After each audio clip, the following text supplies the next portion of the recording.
AEW just put on the biggest wrestling event in the world this past Sunday. And us tag bros are going to give you this rundown of All in London. But first, intro. T.A.G. That's tag shit. Free fall as I dive through the kaleidoscope in my mind. No rope up to climb. Gotta remind myself that I'm fine. Mama, I don't really want. As you see the graphic, this past Sunday, AEW presented All in London. And it was touted as the biggest wrestling event ever. And just to give you an example, look at the people in attendance. 81K strong. Strong.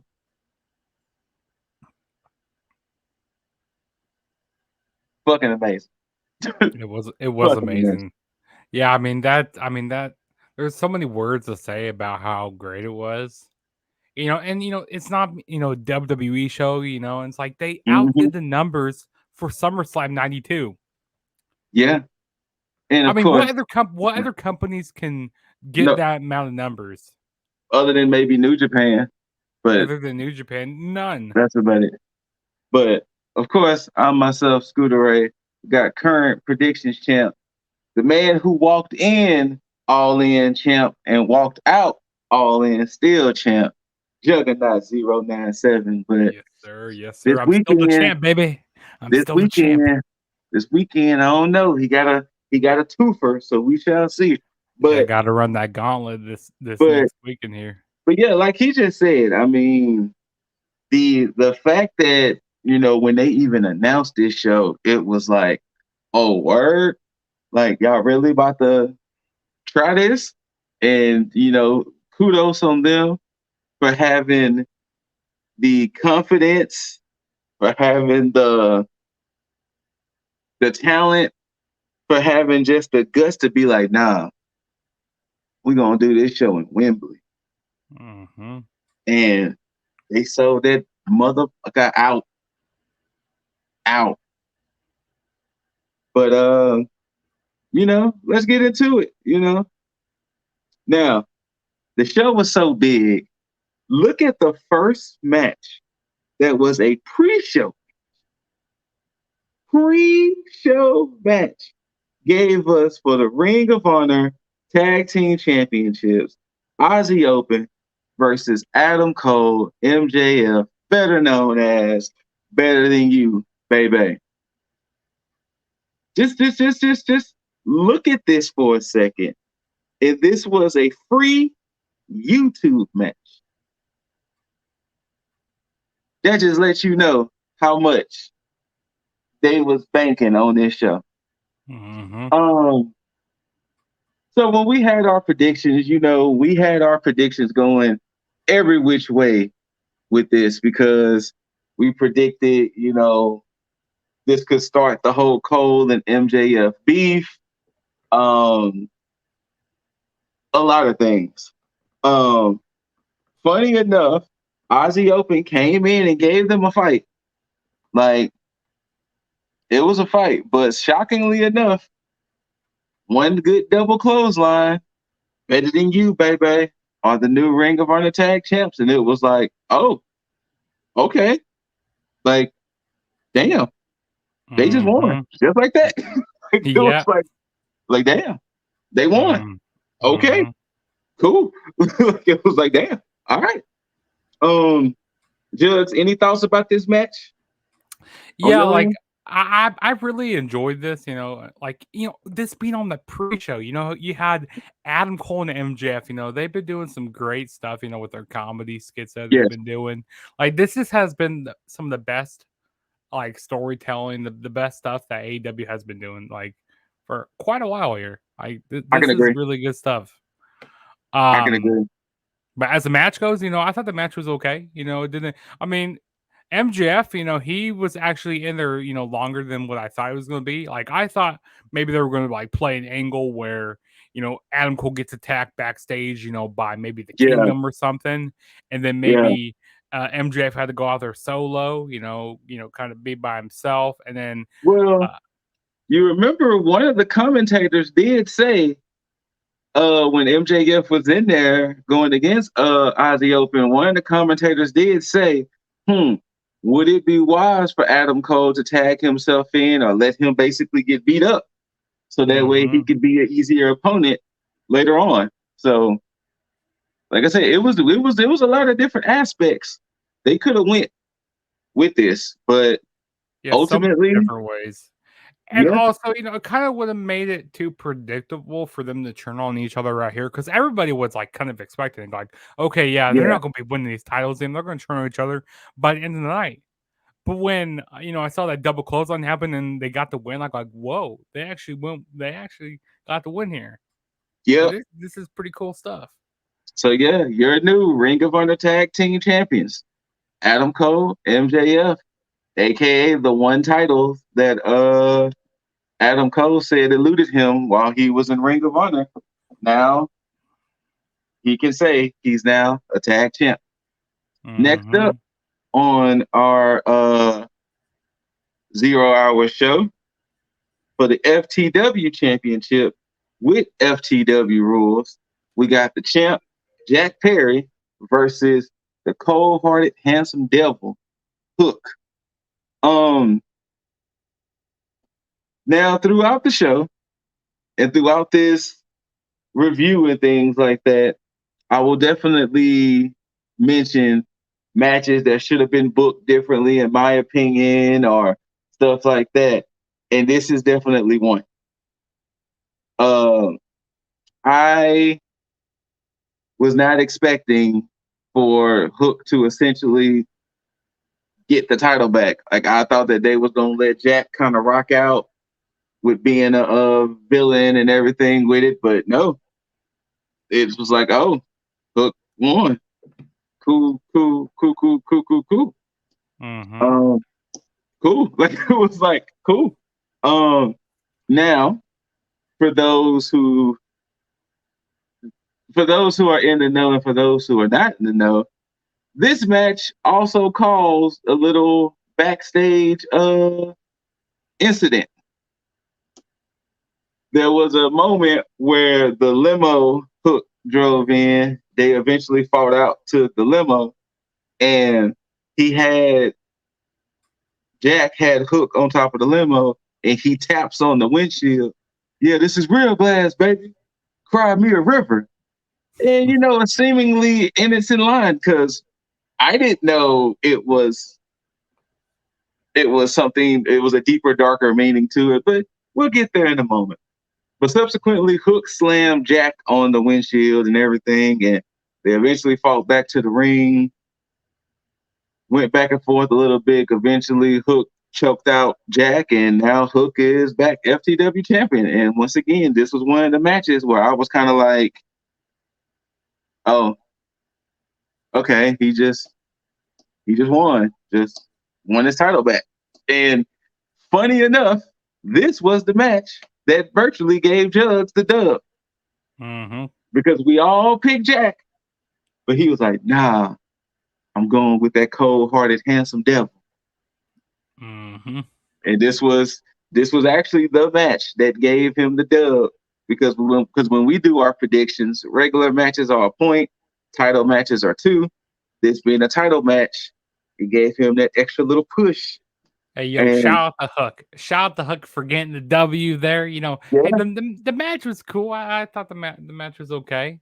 yeah, Those suplexes on the limo were crazy. yeah. Oh my god, like those They look stiff. It looks stiff. they look pretty stiff. Like I thought it was a good match. After seeing what happened on Dynamite, no, it wasn't Mhm. Dynamite. No, it was Collision, where Yeah. Jack Perry said he was gonna retire the title and put down the title and all that. I'm like, yeah, Hmm. Hook has to get the title back. Like they can't be disrespecting this title like that. Hook's gonna be getting that title back. So Yeah, I mean it was a good match for what it was. Nothing too crazy. Now, we did mention that there was an incident. Well, Jack Perry was one of the participants of the incident, and participant number 2 was in the Who first was match it? of the evening. We Mr. have Phil. for the real World Championship, CM Punk versus Samoa Joe.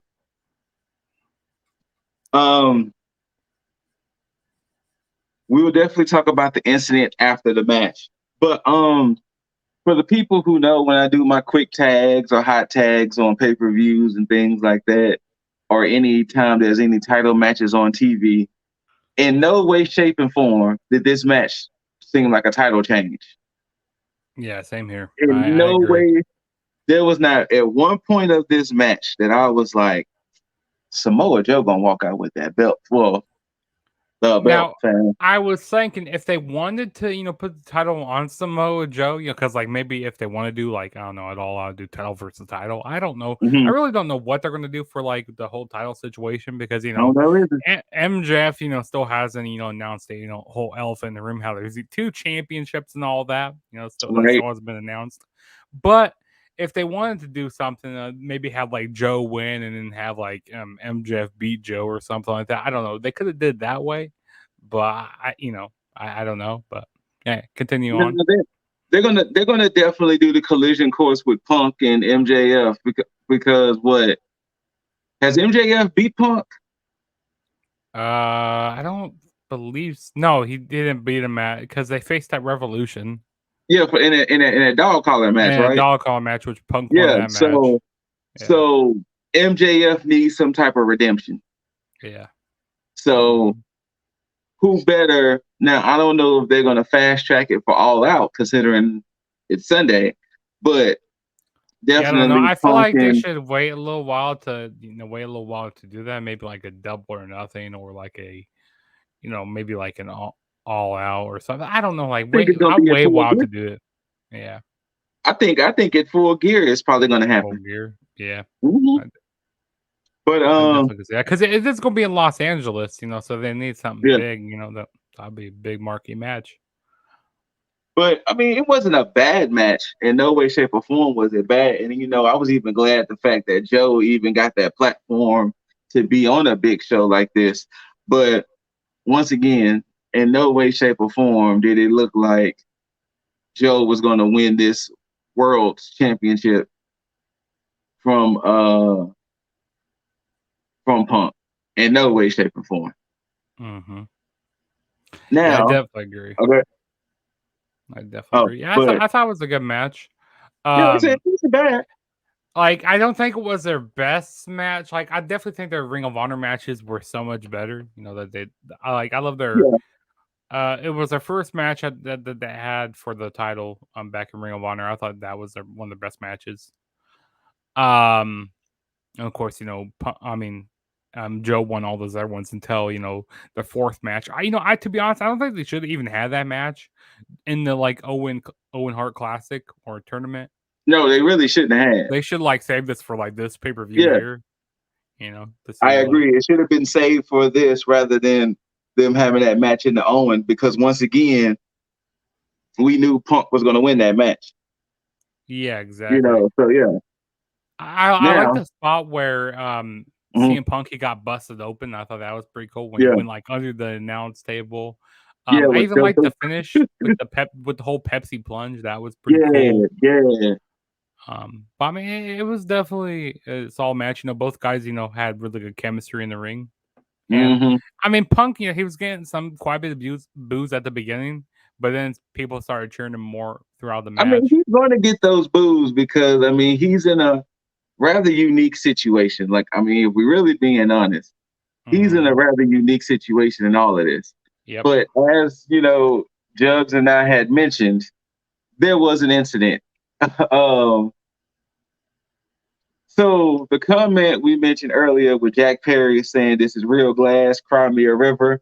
Apparently, a few weeks back on Collision or something, on Collision, there was a spot Jack wanted to do that involved glass, And Punk was like, no, we don't do things like that on my show, which subsequently makes it sound like Collision is his show.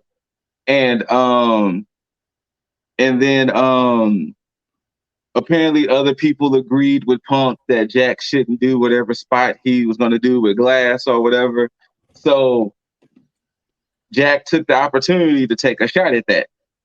Well, apparently from different accounts, Jack got into Punk's space. Eventually, Punk kind of mushed him or punched at him, then eventually started to choke him. Some people say that that Punk was the aggressor, that he got into Jack's face, and it led to a whole thing. All we know is there was an altercation. So obviously, any pay-per-view with All In or All Out in the title, there's going to be some type of incident with CM Punk. Mm-hmm. Yeah, it was crazy. Yeah, because apparently, Jack Perry, he kind of got into the face, and they kind of, apparently they kind of got into like a little shoving thing backstage, Mm-hmm.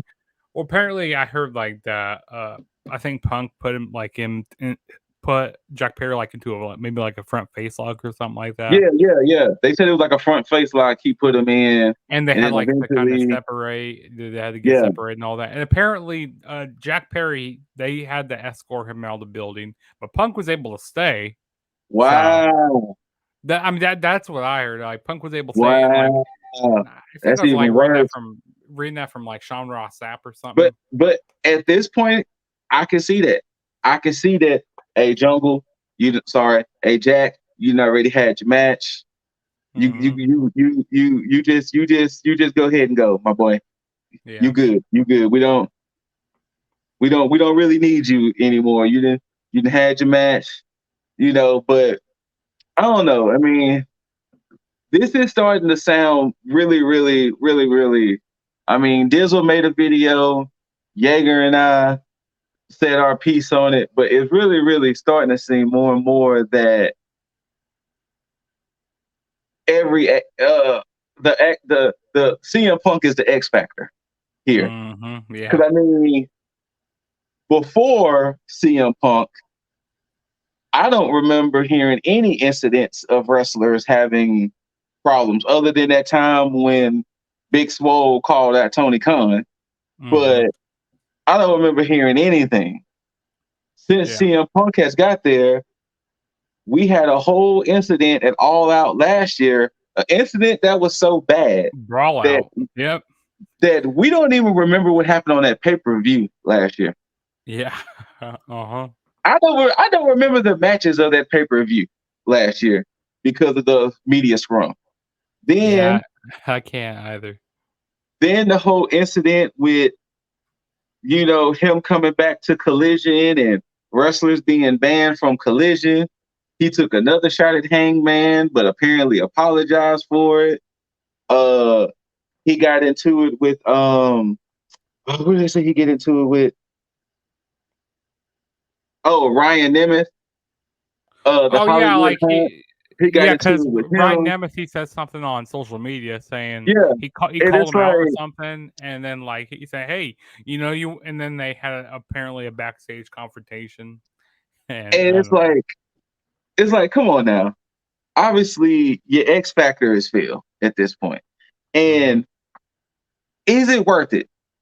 Is Phil truly worth the headache that's really kind of starting to happen?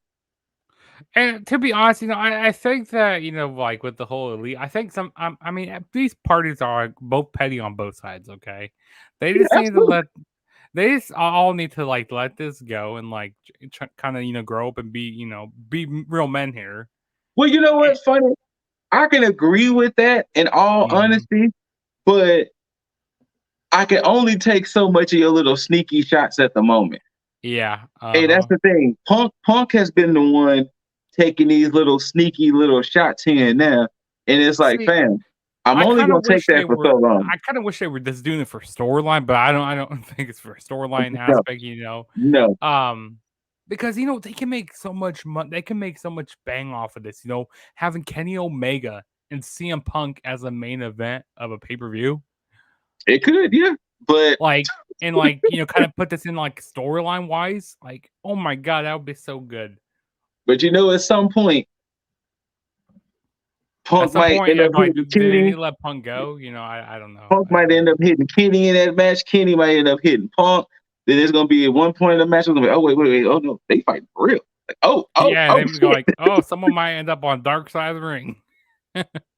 But yeah, CM Punk retained his real world championship, and we'll see what happens from there.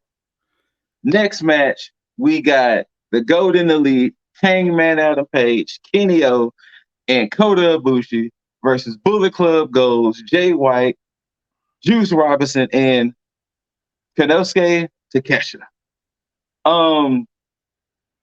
Coming into this match, in all honesty, I really wish this would have been the Kenny Omega and Takeshita match. Because you roped in Jay White and Juice Robinson, and then you brought in Kota and Hangman when it was really about Kenny and Takeshita. Even though I know they announced that they're going to have a match at All Out Sunday, but I feel like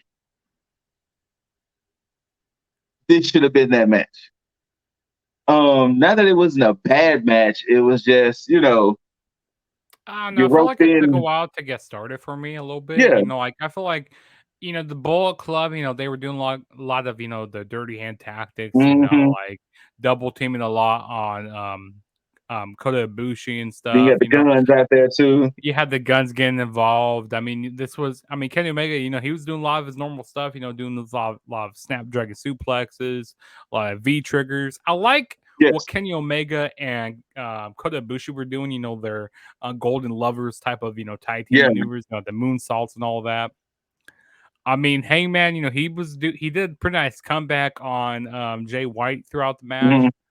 Like, I don't know. I felt like the match kind of got started slow, but as the match was going on, it actually was pretty good. And, I'm not upset that this was a trios match here or 6-man tag. I'm not upset about that because, they need a way to have, you need to have like the heels win here, I don't mind that like roll finish that,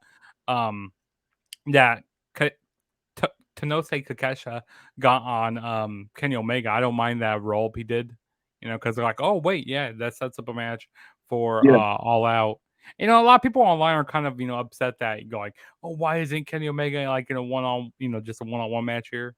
Because, I thought this should have just been a one-on-one. But like I said, I can see because, and, not to say this is what AEW wanted to do, but with this being the biggest show, I can see them kind of going that WWE route of, we want to try to put as much people on this show as possible. So I can 100% see that when WWE kind of does a WrestleMania thing and it's like, look, we're going to have everybody on this show. So I can 100% see that. I can see why they went the route of having as much matches and as much people on there as possible. And the rumors before Danielson got hurt, it was supposed to be Danielson and Omega at All In. Too much all. Interesting. So it was supposed to be them here. But, of course, Danielson got hurt and all that. Which, it kind of sucks that he wasn't able to be there in some capacity. And Nigel McGuinness, he also wanted to wrestle. Brian Danielson also wanted to wrestle him, yeah. But I don't think they cleared, like, they said Nigel McGuinness should never come back to wrestle again because, like, I don't think they cleared him. Oh, damn. All right, then. But yeah, due to some sneaky, underhanded tactics and distractions, Takeshita, did he roll up Omega or did he roll up? Yeah, he rolled up Omega. Yeah, he rolled up Omega. Got the 1, 2, 3. Boom, Bullet Club Gold, and Takeshita gets the dub. And it was like, okay, like because I think half of us predicted Bullet Club Gold for this one. And personally speaking, I only predicted Bullet Club Gold because I figured Kenny and Takeshita was going to be at All Out.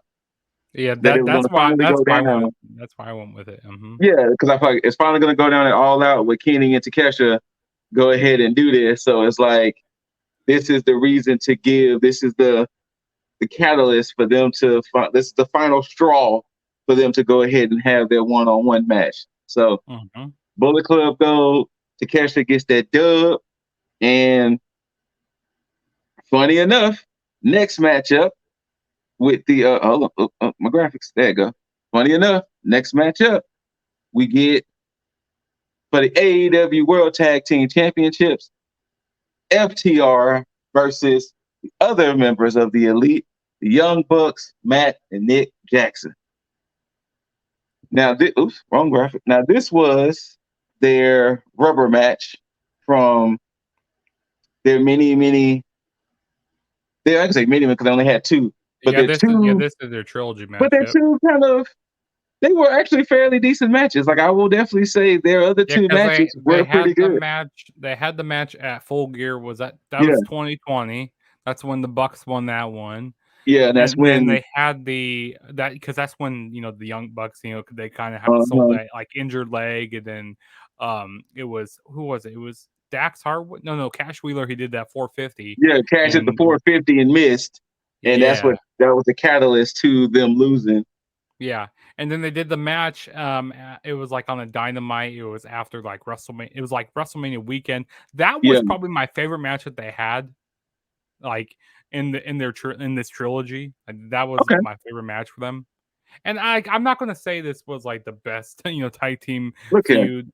I have to say, last year we had a great tag team feud, like trilogy between FTR and the Briscoes. This doesn't come close to those matches there. Yes. Look, I will say this.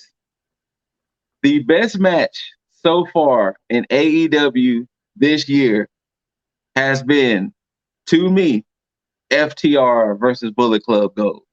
Oh, yeah, definitely at Collision. That match they had on Collision, oh my God. That has been so. That's actually probably been my match of the year so far, if I'm really being honest with you.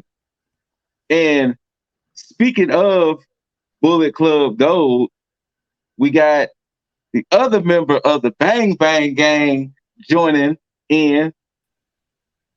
Bang Bang, Jaeger Bombastic, so fantastic. Put them guns up, Jaeger. Yeah.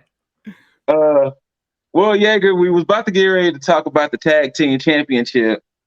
But came in with the perfect time. No. Because before we talk about the Tag Team Championship, I'm gonna let you get your piece out when it comes to one Phil Brooks. So go ahead. Go ahead. I'll let you have the floor. Problematic Philly. What do we have to say about you, man? This I don't know. I'm feeling more and more validated in the side that I've chosen as far as all this shit goes. You have way more power than you apparently like need, or like you have way more power than you even deserve for the company that you're in. If you are able to like call out what we do at Collision regarding like whether a person that's not even you're not even in the match with, you're going to say, yeah, we don't do real glass here. That's not what we're doing. It's not what we're about. You can go to Dynamite with that. Meanwhile, Moxley is getting fucking kebabbed a match later. Like the man, it was a fucking windshield spot, and everybody that did it or that was involved in it was okay with it. Clearly, Hook and Jack Perry were clearly okay with it. Jack Perry was very, very okay with that. Yes, as he said, real glass, cry me a river. But the story that we've seen as far as the accounts go, which is still early, is there's Phil's side and then there's everybody else's side. There's not Phil and this guy and that guy that were in the locker room with him. There's not those sides. There's literally just Phil and then everybody else. So which is funny. I'm just saying, it looks like when there's repeat incidents, it looks like only one person's like the asshole here. And yeah, you gotta. It's good for ratings right now, but it's eventually gonna start making everything look like a joke. Like if we're able to manage it to where we end up getting some kind of like in a good way, kind of a civil war like between your two shows. Like as long as it's not actually dragging the company down, and as long as it's booked right, then it can be done well. But the way Phil wants to do shit is looks like he wants to like have EVP or even like Tony Khan like levels of power. You don't get that crap, man. You can't. You wanted to come back into the business. They brought you in. I'm not saying like be a bootlicker. Like if you have grievances, voice them, but do so professionally. Yes. Like I didn't know shit about the Jack Perry and CM Punk shit, and this is like the first time I'm calling him Punk in a while. Nobody did. Exactly, but nobody did. Yeah, like I got reports of it. Like go ahead. I saw on Take me off here. I want to see y'all's faces too. But yeah, I got reports of it like yesterday. Like it was like after the match. Like Sean Ross Sapp, I gotta say, you know, them guys at Fightful, you know, they are great again on top of this. And you know, and who else? Authors of Wrestling on IG are good. Yeah, like they're great again on top of this. And like I heard it like a few minutes after the match, like I hear, you know, them talking about oh my god. Oh my god. Oh my god. He's here. He's here. You're here. We're here. Oh damn, it's the boys. Oh shit. But Bizzle, if you heard, we're currently let Jaeger discuss the whole Phil and Jack Perry situation before we get back to the tag team championship. So if you got something to say, I'll capsule it real quick. As far as I'm concerned, like the fact that I didn't hear shit about Jack and Phil in the backstage before that night, they're like that. They talked about hey, we'll use fake glass here because we don't do that shit on Collision. The fact that I didn't hear about it, that's fantastic news. That means that okay, you can settle this shit without having it be a fucking incident. The fact that we heard about it after the fact like this, that's Phil causing problems again. But yeah, let me hear what Lip has to say on it. No, well, I've been keeping up on this because shout out to Sean Ross Sapp and Fightful. Yep. They cover everything as soon as they happen. So this happened maybe like a couple weeks ago. Okay. Pretty much around the same time when all this stuff was going out about Punk being a problem at Collision, all these people being sent home. Mm-hmm. Everything happened pretty much when that same week. It happened with the Ryan Nemeth stuff when he made his tweet. Then the Jack Perry stuff, and then the stuff with Christopher Daniels being sent home. Yeah, that was the other thing. Daniels being sent home. I didn't know anything about any of that until recently. Yeah, it. Matter of fact, that's when I decided to make that video about Punk and Tony, because it's one of those situations where it's really showing how badly Tony is handling the situation with Punk, not necessarily with AEW, just with Punk himself. And that's my only issue. I don't have an issue with Punk because the thing is, Punk is Punk. You know, you've heard plenty of shit about Punk being how he is, and everybody's very much aware of it. So if you choose to get in bed with Punk, then you are asking for all of that shit. At this point, yeah. So the fact that he's still around, well, he's a draw. He's a draw. So, yeah, gotta. You know, you go if the money's good for it, you know, why not utilize it? But at the same time, it's just like with how Triple H said about Bray Wyatt's creativity. Sometimes Bray Wyatt's creativity can kind of get out there, so you just need somebody to kind of rein it in. Tony Khan isn't reining the crazy. Tony Khan isn't reining anything in right now with this whole situation. No, like he just goes like, well, he just sits back and he goes like, I can't do anything about this. He's just over there, you know, with sniffing something over there, sniffing that white stuff. Oh no! Don't do that, Tony. Look, I mean, there has been speculation and some. Wait, on the white stuff or on Phil? On the white stuff, but I mean, look, it's just memeable shit. It's just Tony Khan's faces. I don't think that he is, but there's an argument for it. I mean, yes, the way he hops on that mic is, like tone down your inner, tone down just a little bit, Tony Khan. Like we know you're always excited. Please don't let me see a dark side of the ring about you in 10 years. Oh no, it's happening. We're gonna see a dark side of the ring for Brawl Out. Hopefully on the next season of Dark Side of the Ring we see that. because I just want to see everything But that happened. all right, so since the gang is all here, let's remind everybody what was going down. We were talking about the AEW Tag Team Championship, FTR, Young Bucks, the trilogy, the rubber match. Fellas, I'll let y'all take it. This was the match that I would have been happy with whoever won. I picked the Bucks in our predictions. Same. I picked the Bucks as well. But I was not mad at them losing. Like, this was a fantastic match. I had to do a little bootlegging to watch my show, but you know, we do what you got to do in the pirate life. Arg. but no, like, that was a fantastic match through and through. It's up there, or at least in the top 3 matches, if not tied for first with another match that we'll get into. So, but funny enough, I was telling Jug, so far my favorite AEW match of the year has been FTR versus Bullet Club Gold. That they had on Collision. That was a fantastic That's been my favorite match of the year. Yeah. So, but I didn't mind this match. You know what's funny? I was fine with the whole match up until the end. I didn't like the fact that Young Bucks just kind of, we don't want to shake our hands. Yeah. Went a little limp. Yeah. Yeah, like I didn't kind of like that aspect, because it's like, so y'all kind of being bad guys again? Like, yeah, because they're both technically faces right now, but it seemed like they were playing more of a hillside towards the end. Yeah, I mean, there had to be a bad guy in this, and I mean, the way Dax keeps on talking about his family, you're not going to make that guy the fucking heel. Dizzle, what you got on it? I looked at it a different way, and being the only person out of us 4 who picked FTR to win. That is true. This is true. Yeah. So when Nick had pulled Dax up during that pin, I was confused at first, and then it clicked once they did the Shatter Machine. Yes. Because it was like, hey, no, we can't beat you like this. We want to beat you with your move.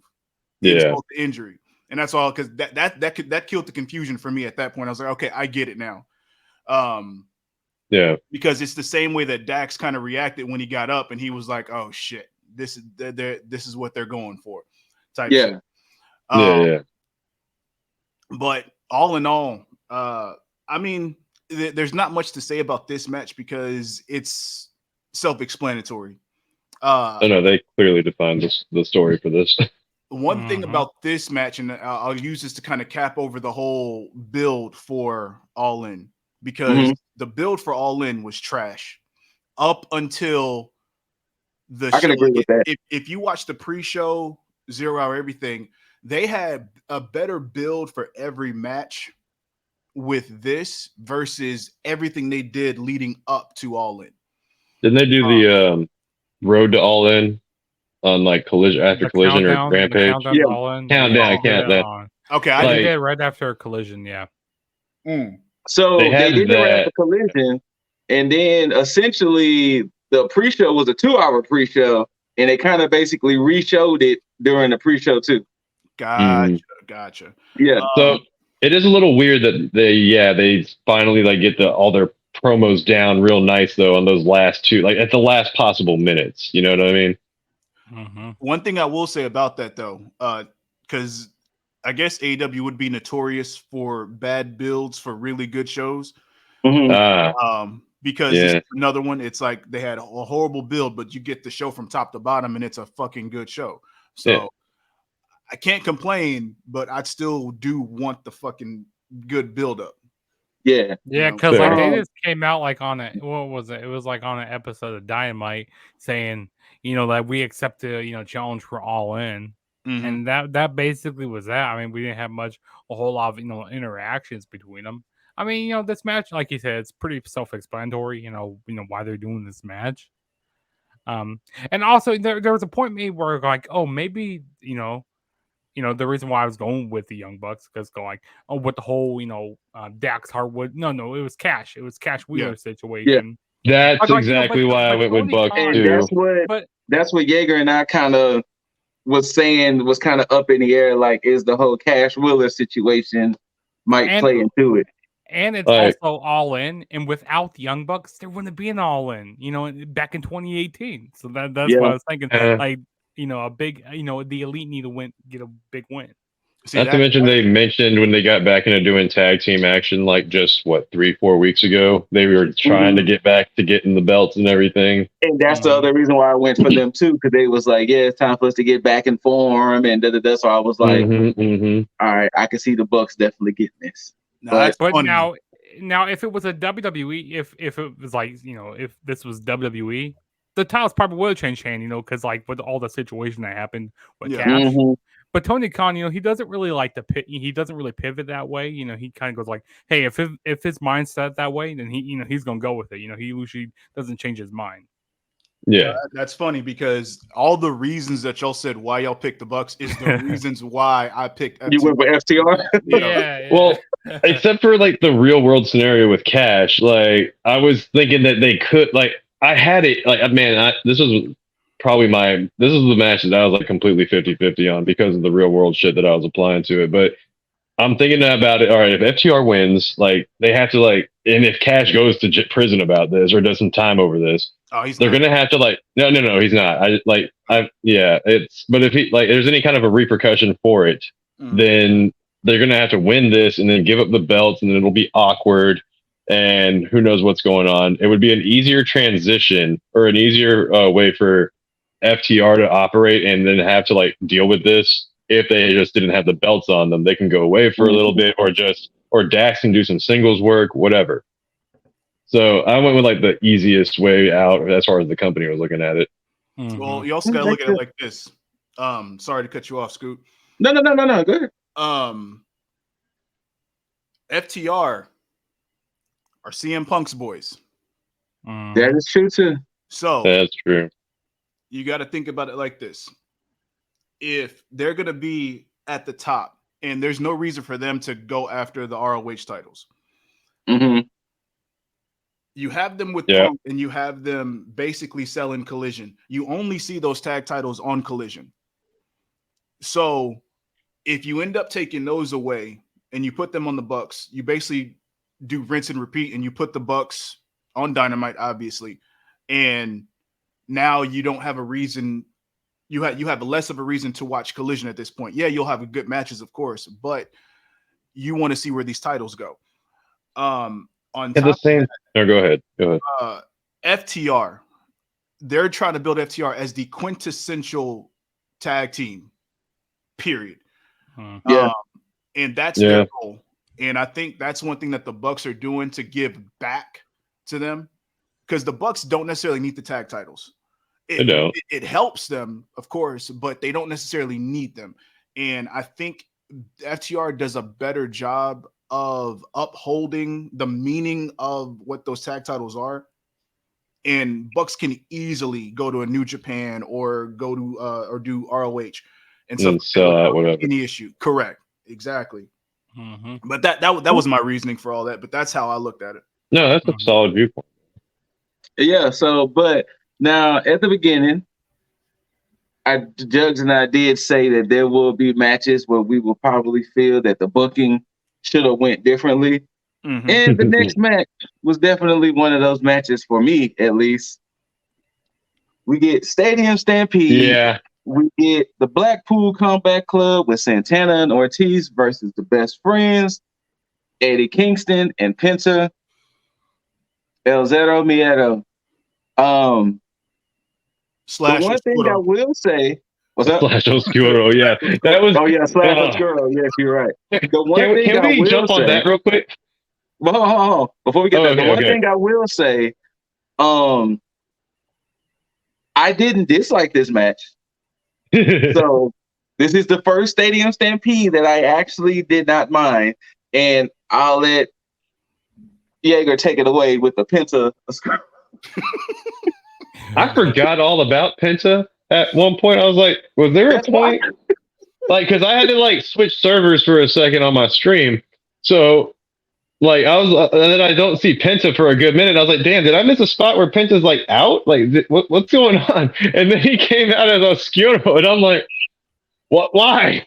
Why are Like, we why doing didn't you that? just do that from the jump? Like a whole I ass don't know. intro and everything. I don't know. Maybe they're trying to go back to the. Remember what Matt Hardy did when he was like changing all of his characters? Yeah. Stadium Stampede. Was that the first Yeah. one? Yeah, that was the first one. That was during the pandemic. He Maybe was they doing a tried lot to of the do something delete like that. shit. Yeah. Yeah. That was the magic of the COVID era shit, is that you could do that. Like, they had him teleporting all over the fucking place at one point. Too. Yeah. But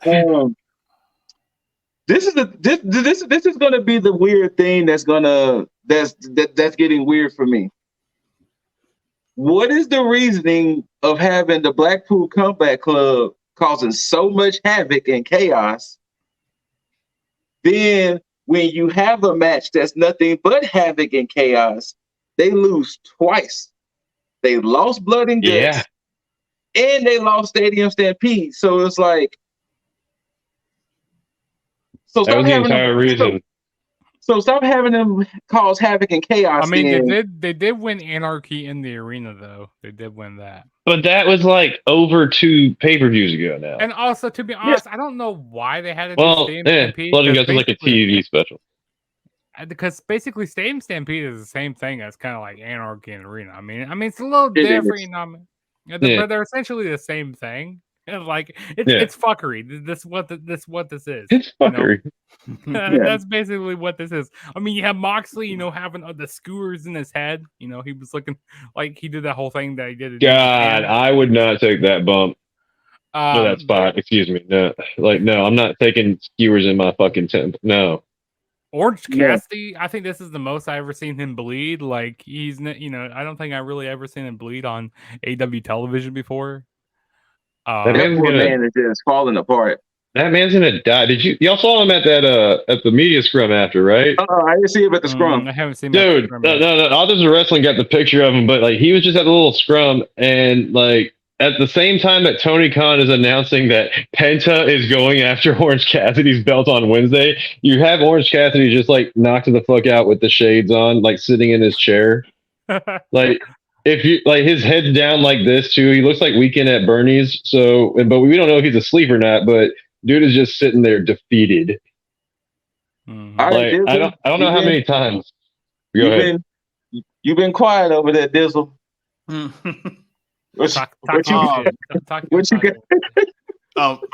First off, I will, you know, and it's a big shout out to Atticus Cogar. If you see anybody that does a skewer spot, it's him. Mm-hmm. Okay. Watch. I don't want to see any more skewer spots. Yeah, he does it. He takes the skewers, takes like a big roll of them in your head, pop, lets it go, and lets it kind of flare out. It's it's nice. Oh, so you know where Mox got some motivation, apparently. Who knows? Yeah. But, yeah, it. Oh, he did the. I'm not mad at the team in this match. Okay.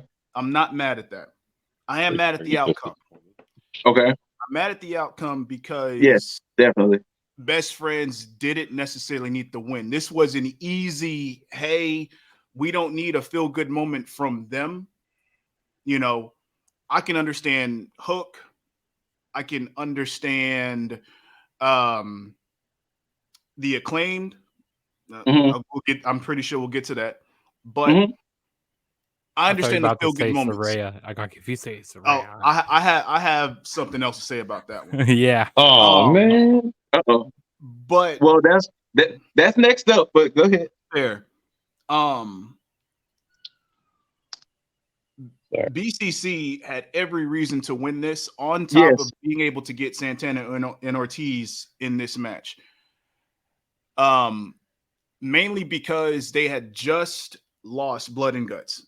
Blood and Guts, I understand the loss of that. That loss makes sense. You know, they played that out perfectly with Don Callis and then Pac coming in and removing themselves from there. Cool. And then, of course, Ibushi coming in, which, by the way, Golden Elite should have won that match. And if you were going to have Golden Elite lose, I don't I don't understand why best friends couldn't have lost either. Well, like I told Jugs, I said, in my personal opinion, this was really should have been Kenny and Takesha. But I felt that this was going to be the straw that broke the camel's back of BCG and Takesha winning, hence Kenny and Takesha at All Out. So that's the reason why I went for BCG with that one. How much you want to bet we're still going to get Kenny and Takesha for some reason? Yeah, we are getting that. We're getting. Yeah, no, wait, it's official. Yeah, Kenny and Takesha at All Out. Oh shit! I'm sorry, I didn't keep up. No. It's official. Oh, okay, my bad. Yeah, but yeah, this could have, especially when you think about the media scrum and Orange Cassidy doing his thing, where it's like, I've already pinned Wheeler, I've already pinned Claudio. The only person I got to pin is Mox. If they would have lost, this whole media scrum for him could have went off the same way because he didn't have his singles match. It's not like he needed a win, you know? Yeah. So exactly. For them losing, you could have easily built up a whole thing between him and Penta and then having him defend the title on Dynamite and then him beating Penta, then going on against Mox. A loss for them would have still had the same effect to go the same trajectory than versus them winning. Them winning just makes no sense. Everything else still happens, but the only thing that doesn't make any sense is them winning. And BCC comes in and now they lose. You could have. Bryan Danielson was rumored to be there. Yeah. If that's the case, you could have easily had him play a factor into the reason that they won, which of course would have not hurt best friends losing if that was the case. Exactly. No. Hey, we have unfair advantage. Yep. That this was especially because there was a no disqualification match. Correct. And this was bad booking. And the whole Penta shit just don't. I don't get that at all. If they were gonna have him go up against Penta, who was just on a team with them, then they should have ran an angle where like him and Penta like start fighting or something, or start some infighting. If they're gonna but then you would have had them like lose anyway or something. This is all the reason why BCC should have won. Like I'm right up there. Man. I try because I do this exercise and I try to parallel everything that doesn't make sense with how I would defend this shit against Jim Cornette. Okay. I can defend Orange Cassidy's wrestling. I can defend certain things happening here. I can defend the CM Punk stuff. I can defend the Jack Perry stuff. I can't defend Penta leaving. I can defend Matt Hardy doing his wardrobe changes. I can't defend Penta going back for a good third, at the very least, third of the match. Yeah. Go and fucking change and come back. Because just like Jaeger, I completely forgot he was in the match until music played. I was like, who the fuck's music is playing? Who's coming out right now? Yeah. I got Penta. Not only did he change his fit, fucking Alex A changed his fit. Yeah. I don't know if they did something right? in their I don't know if they did something in their wardrobes. They did something like they had an accident or something. I don't know what happened, but dang. Yeah. I can't. There must have been something wrong with I'm gonna have to chop that to the wardrobe, man. That's what I'm gonna go with. Like, if you really put it in perspective, right? It's kind of like those memes we've been seeing where you getting beat up and Jeff Hardy's coming to the ring and you still get jumped. Like, how do you leave a match and fully change clothes to switch your gimmick? And it was like, why didn't you come out as a squirrel in the first place? Yeah, exactly. Yeah. This doesn't make any sense. You said Jeff Hardy hitting his music. Like, you immediately made me remember when he debuted on AEW while Matt Hardy's getting fucking jumped in the ring. Yes. And he's just sitting there dancing. It's like, fam, your brother is getting beat the fuck down and you just no sense. Just headbanging away. I gotta say, I love the bad booking, in my opinion, with this one. I gotta say, I love the callbacks, like kind of like the Terry Funk, stuff, the tributes to that. That was pretty cool in the match, with Eddie Kingston wearing the, Patrick Ewing, jersey out there. That was pretty cool.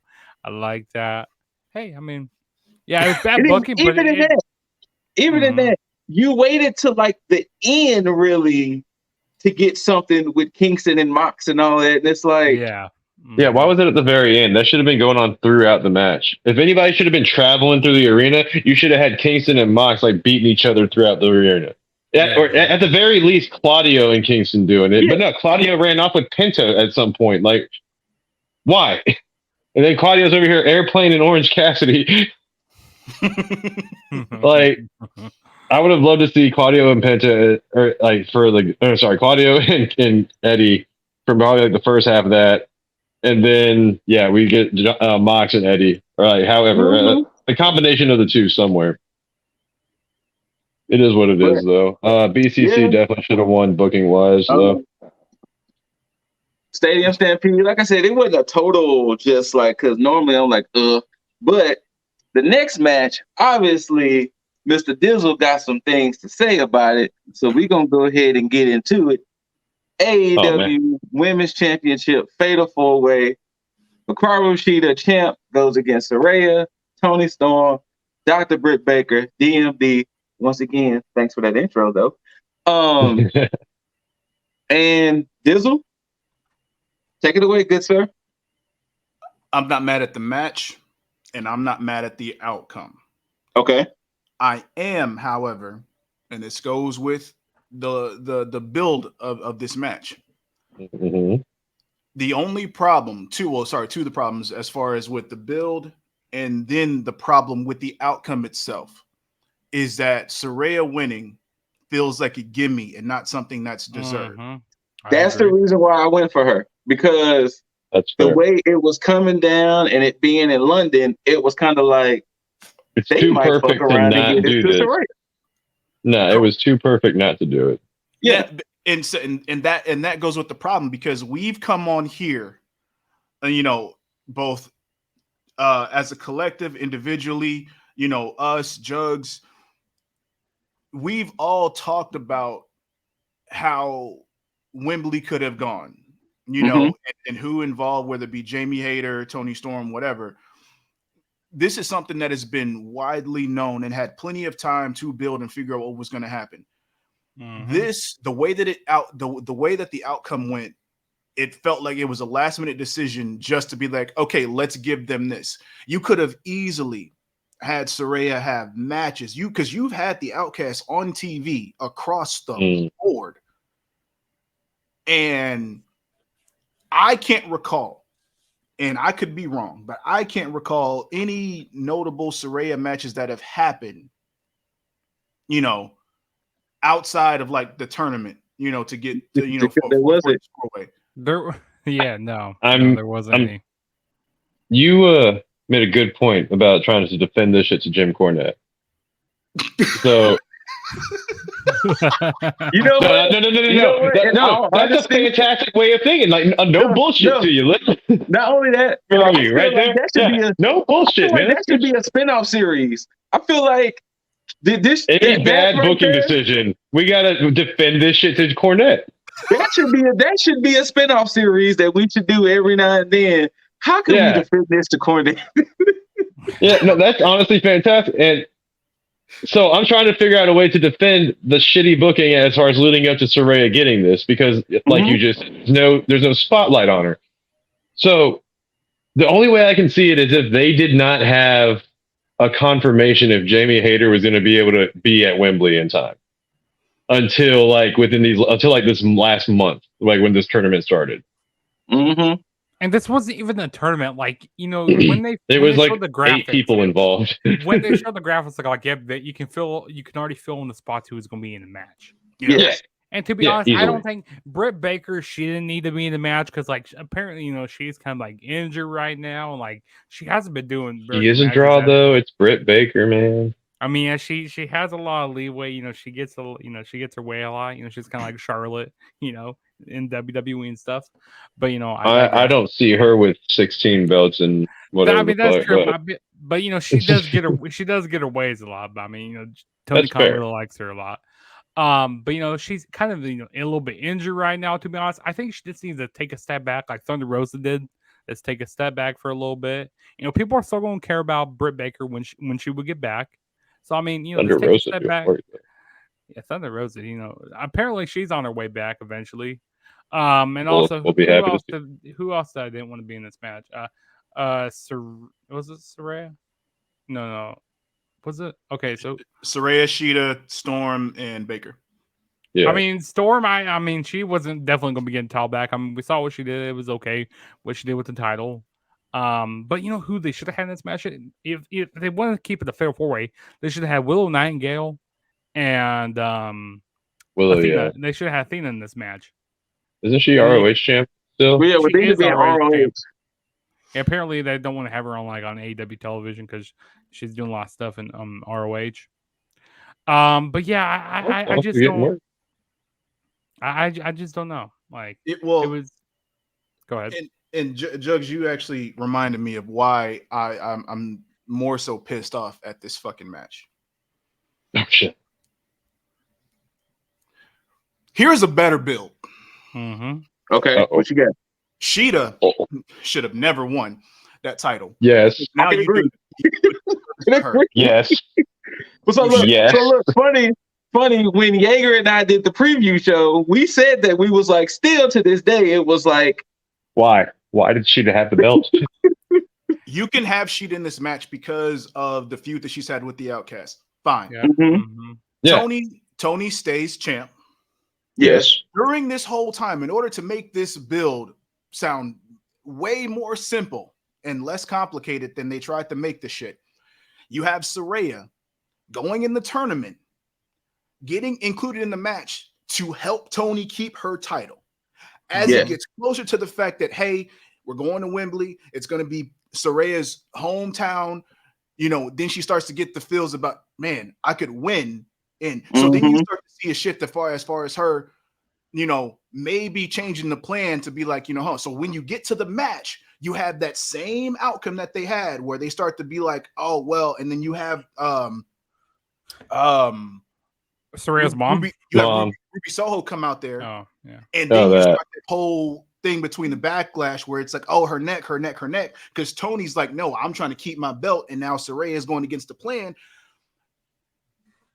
You don't even have to build Saraya up at that point. You can just have it to where it's like, hey, I want to win because I'm only in here to help you win.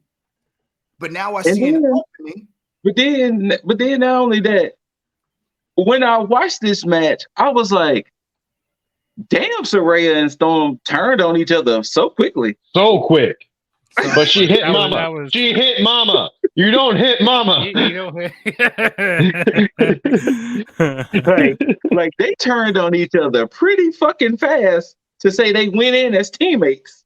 Yeah, exactly. I mean, like she just hit Mom, dude. You don't hit family. How do you think Vin Diesel would react? But shit. You don't hit family. You don't do that. You don't hit family. That's why I'm just now thinking about it. Like, wait, nope, this probably would have been a better fucking build. This is the band-aid. Yeah. I like your build better. And also, ever since Jamie Hayter lost the title at Double or Nothing, to be honest, this women's division, this women's booking has been terrible. Like Tony Khan hasn't cared at all about this. Like, I don't know, like he just hasn't cared about booking these storylines. Like, it's been all over the place, to be honest. We need to have someone else. It's because you've had the same people around that title, Sheeta, Baker. You did some service with Sky Blue and a little bit of Willow Nightingale here and there, which would have been fine. I mean, she went on to New Japan and did some work there, so she got her plus out of it. Well, also, I kind of want Mercedes. I kind of want to mention Mercedes. Mercedes Monet, showed her up above, early. Mercedes at the show. Yeah, Willow only won that title because Mercedes got injured, and then Mercedes called it audible. Because it was supposed to be Mercedes that won that. Oh shit! I wasn't even up. That makes sense. But so congrats to Saraya, new AEW Women's Champ. We'll see where this title reign goes starting Wednesday. It better. I hope it's a transitional reign. I hope she loses it all out. I'm just saying. I will be champion. Lip, you're not wrong though, because even with like the TBS championship now, it's gotten back to the same people, Statlander, and then the people she feuds with. Yes, And Statlander, she's gonna be defending the title against. I mean, I'm Ruby always Soho. happy. She's defending Statlander, against Ruby Soho at. but you see it exactly. Yeah. Yeah. Same people. Like, why did Jade? Why is Jade gone? I think she wanted to take a break for a while. Did she? Oh, okay. I mean, if she wants to take a break, yeah, that's fine. I'm just that's what I heard. All right. Well, we miss her. And then this is probably the last match that I felt the booking should have went differently. But hey, who am I? I'm just a fan. We have the coffin match. We got Sting, Darby Allin versus Swerve Strickland and the turtleneck god Christian Cage. Now, going into this match, it had a great unique build. And even the switcheroo of putting Christian, knowing the fact that Luchasaurus is going against Darby at All Out for the TNT Championship, it made sense to give that gravitas to the situation. But hey, I can see why they booked it the other way, but this would have been the perfect moment for Sting to suffer his first loss. Loki does not agree. Loki agrees. Yeah. But yeah, like watching this match and seeing how it was unfolding, I was like, Darby and Sting gonna win. I'm curious, especially when they got to the end and they were doing all the coffin spots. I was like, and then I was thinking to myself, should they even count that as a win with Swerve's dreads still? Yeah, his dreads. I had the same fucking point. I was on stream with a couple guys like, wait, his dreads are hanging out, so this don't count. This don't count. If they don't do something storyline wise regarding that shit, I'm gonna be fucking pissed because that right there is a storyline gimme. Yes. You know what Darby Allin just went to go cut his dreads out there. No. You're gonna get Swerve. He's gonna have face paint like a skull. Yeah. I'll let y'all take it away if y'all got anything else to say. To answer Jaeger's question, why I picked it to go to Swerve and Turtleneck is Turtleneck God. The smart booking would say, hey, we're trying to build up mogul affiliates. Yeah. So let's not do the start-stop booking with them, especially with the stupid shit that happened on Dynamite with AR Fox basically being kicked out of mogul affiliates and then being automatically forgiven by Darby after what you did. Don't make to like that. After what happened, what they did to Nick Wayne. Yeah, but they didn't do that to Darby. So yeah, but that's his protege though. Like you go to his place. Yeah, you beat him up. You call Darby. You fuck like, him up. We fucked your boy up, and Darby's like, "Damn, you did that. I'm gonna fuck you up." Oh, but you just got jumped and kicked out. Hey, man, you're forgiven. Yo, for 2 weeks, AR Fox wore that same bloody shirt. That ain't sanitary. I tell you, that ain't right. It's not. It was funny because when Jaeger and I did the preview show, I was going to message in the group chat, AR Fox is such a great fit in the mogul affiliates. And then I was like, well, I'm glad I didn't send that message. I remember that. No, but he is a great fit. I don't understand the last minute dumping him. Like, I don't know if maybe somebody told Tony Khan, hey, you're going to get a bigger draw if he puts Christian in here because he's feuding with both of them. But like, it makes also the whole they made it make the bare minimum of sense to do the switcheroo, but it does not make sense. The whole storytelling with like so many people in like different storylines, like it just Tony Khan needs to fix something with that. Like basically, I mean, there's kind of a brand split without like a brand split and stuff. You know, you got Christian, feuding with guys on, Dynamite and feuding with guys on Collision. It's his freaking. You know what? Dizzle said something earlier, and I wouldn't be surprised if they end up doing it. A Collision versus Dynamite type situation. Oh, yeah. So it wouldn't surprise me. The thing with the mogul affiliates. Oh, that was on my rant with Punk too. As stupid as they've kind of played it out to be.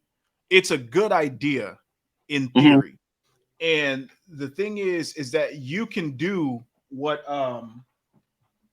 NWO did, where they got a whole bunch of undercarders and mid-carders to join and kind of just give them something to do. This could be a much more elevated version of it because you have a lot of good mid-carders in there, or a lot of guys with potential. And that's why, like what Scoot said, AR Fox being a good fit made sense, because he was somebody who would have flew under the radar, you know, outside of, you know, doing stuff with Top Flight, that would have actually pushed him up a little bit. That last match was fantastic. The shit that he was doing right before he got kicked out of Mogul Affiliate. Exactly. You know, and so I have never seen somebody do a front flip dive off into the fucking ground like that. Anyways, it just worked. You know, it's a lot of, but that's why I said to stop booking, because it's like you put them in a position where it's like they become a laughing stock and you can't take them serious. You know, and it's just shit with Swerve, because still, where's the Keith Lee and Swerve match? You know, still ain't got that. You know, I hope we don't get that. To be honest, I'm just so over that now. And you know, this is sidebar, and I'm sorry about this, and I was gonna make a video about it, but I didn't. When the tag team turmoil match tournament happened, and they put Keith and Swerve together, I felt like they should have went further in the tournament, and you could have built something up, and you could have actually had Swerve join the Mogul Affiliates based on everything, just in a way to kind of be like a Trojan horse to finally get his way to get his match with Swerve. Basically have him help Swerve win the TNT title. Swerve joined the Mogul Affiliate? You mean Keith Lee? Keith Lee joined the Mogul. Keith Lee joined the Mogul Affiliates. Yeah. Have him end up helping Swerve win the TNT title. All for him to get his match with Swerve to win the TNT title. Yeah. Makes sense to me. Yeah. That's a great booking right there. And there you would have had Keith Lee with something to do without having him just basically be MIA for, you know, for who knows how long. Until he wrestled at Collision. Oh, is he a Collision guy? Yeah, he beat up with Zicky Dice at Collision. He did beat up Zicky Dice at Collision. I did. Yeah, and it was like, okay. But but yeah, Darby and Sting gets the dub. They close the casket on Swerve, and then at All Out, we're going to get Darby versus Luchasaurus for the TNT Championship, and we'll see. Maybe a Adam Copeland might show up. I gotta say those bumps. What is these rumors, man? I'm getting pretty hyped for Edge to show up, man. I don't. Also, those bumps that Darby was taking on the coffin, you know, with those coffin everything drops. Darby takes to me looks painful as fuck. Dude, yeah. Every time with the skateboard trucks, though. God damn it! Stop doing that. And also, I love the way Sting got out of the coffin, you know, with the bat. With the bat, that was a smart. That was pretty smart. I like that spot there. That was smart creatively, yeah. But yeah.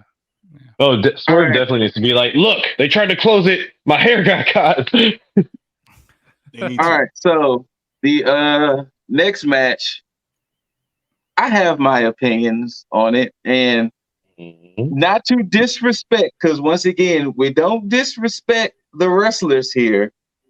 We just disrespect the match. And, I mean, and this was my bathroom break. A few people. Okay, fine. We could disrespect a few people because there was one person missing from this whole pay-per-view. I don't know where he been at, but my man Stokely. Man, if you don't shut up, my man. My man Stokely. Stokely. He had no business being there. There would have been. He should have been on the pre-show at least. For what? My man, 50 grand. Why did you need this? You know what? Fine, I'll take Stokely. Get Phil off the TV. There you go. But this next match, unfortunately, was kind of my bathroom break. But then I did pay attention to it. Next matchup, that's Chris Jericho versus the aerial assassin Will Ospreay.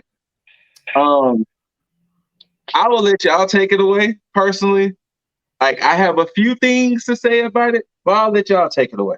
All right, I gotta say something before we talk about this match. When Jericho when he was singing Judas, okay, someone went on social media and said, "Here's what they said." They're like, man, why did Jericho have to sing that song? He goes like, I wish the person who actually sang Judas actually was here. And is the guy dumb or something? Does he not know that that's his band Fozzy? Like, wow, yikes! You talk about a bad take. Oh, bad. Oh, that's bad. Wow. I hope they delete soon. Would have fixed all that for you, my guy. Yeah, I hope they delete. I just started laughing at it. Like, this guy is an idiot.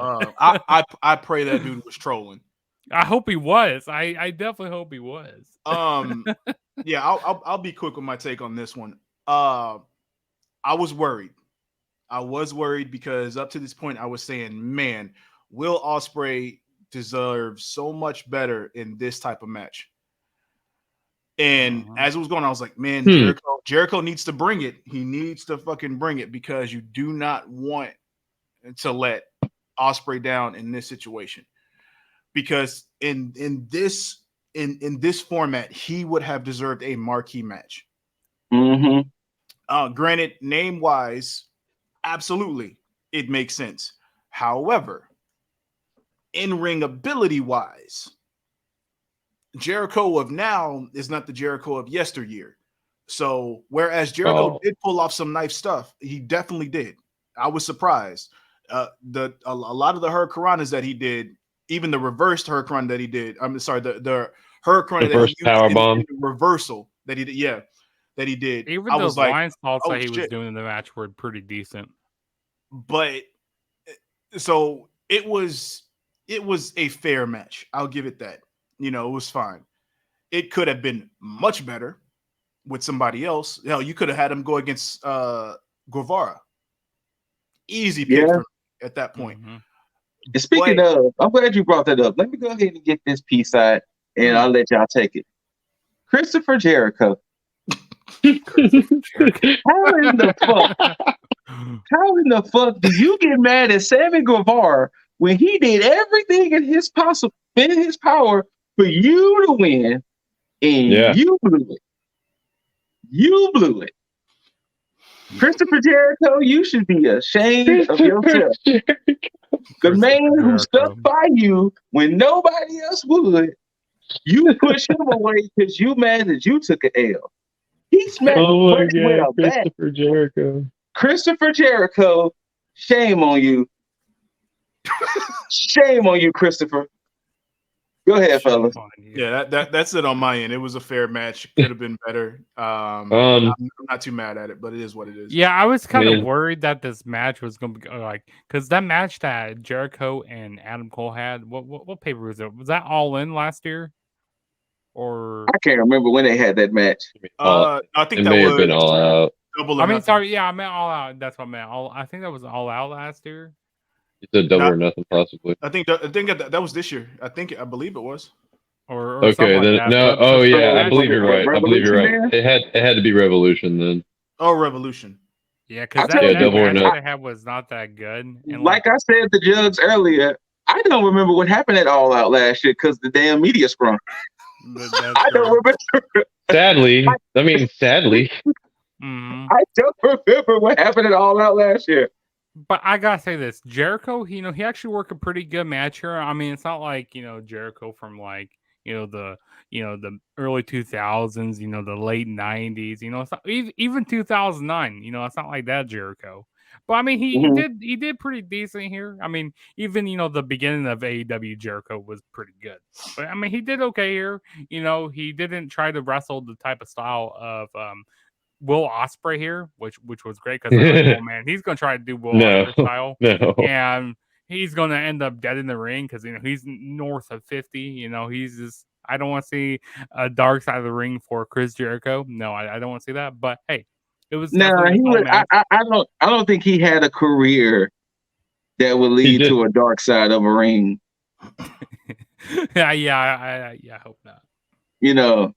Unless he's been one of them secret bastards this whole time, and they've been like, Chris, what? You've been really evil behind the scenes this whole time? What? You know, so yes, I don't see a Fozzie's dark actually side a of the ring cult. with him. But Like I had no like considering the fact that this match was supposed to happen only 3 years ago. I didn't really have a problem with it being Jericho and Ospreay, especially in Wembley, where Ospreay is going to get the biggest pop of his life. Also, yeah, the way Ospreay even advertised it on the promo, in 2 months he'll have beaten Kenny Omega, Will Ospreay, and Kazuchika Okada. wait, That's Will Ospreay fucking can't beat amazing. himself now. I mean, he Huh? could. I mean, Will, shut up. Yeah, yeah. Oh no! Oh no! No! I kind of just But- walked right into that one. Yeah.